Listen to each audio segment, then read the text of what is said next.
Colonel Davis, he said, our job is to be sure that guys that do the damage get there and back.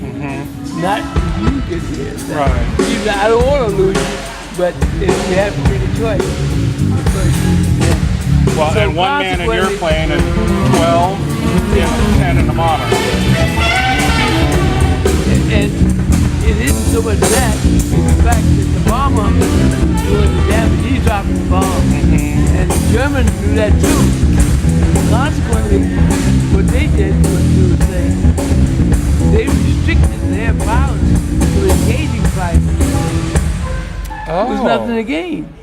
Right. Like they show them trying to drag them off, and the guys go, chasing those people, while the second group comes in and attacks the bombers. Interesting. But in credits for shooting down airplanes, the Germans counted engines. So when one of their pilots shot down one bomber, he got credit for 4. He counted engines. He had 2 engines. He got 2. So that was incentive to make their pilots attack the bombers and let fighters alone. Interesting. Can I ask you how many planes you shot down? Yeah, I shot down 1 in the air, for sure, 1 proper.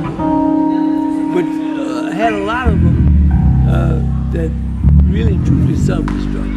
And I said, I'd get there, and the guy bails out. Oh, right.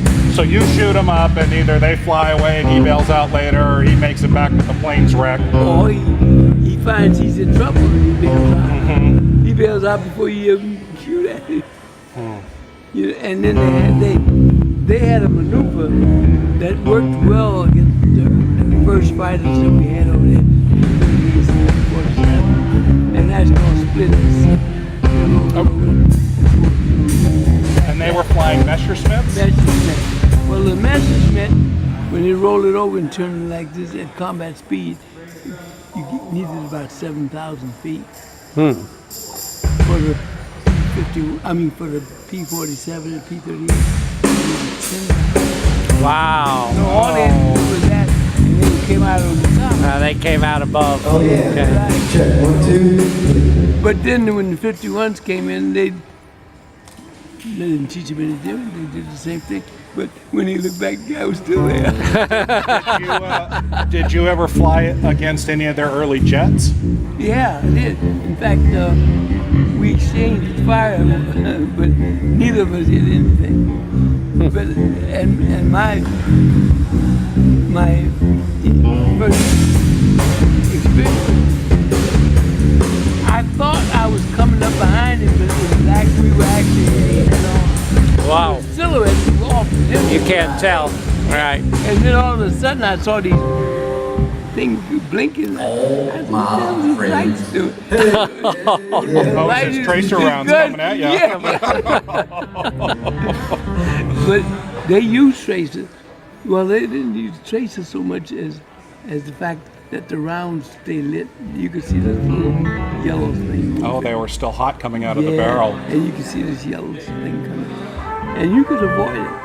You know, like on ground targets were really and truthfully the worst part. That's the most dangerous. You go where their guns are. Oh, that's true. Yeah. They're protecting them. Yeah. And that's right. They know that. On the drive over here, we were just talking about you pilots having to learn how to lead your shots. Because otherwise, if you shot where the plane was, he's gone by the time the bullet gets there. That's what I was going to tell you. That when we attack ground targets, any round that looks like it's going to hit you, you okay.